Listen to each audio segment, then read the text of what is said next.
สวัสดีจ้าสวัสดีท่านผู้ชมทุกท่านนี่เป็นผลการออกรางวัลหวยฮานอยเฉพาะกิจประจำวันที่29กรกฎาคม2569รางวัลเลข2ตัวล่างเลขที่ออก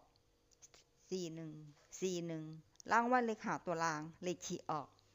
05841รางวัลเลข2ตัวบนเลขที่ออก3232รางวัลเลข3ตัวบนเลขที่ออก932รางวัลเลข5ตัวเลขที่ออก11932นี่ก็เป็นผลออกรางวัลหวยฮาน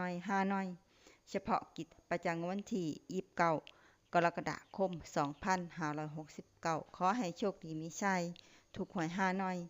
เฉพาะกิจได้รับเงินกันทุกคนด้วยจ้าฝากไว้ในเด้อจ้า Subscribe กดติดตามและเป็นกำลังใจ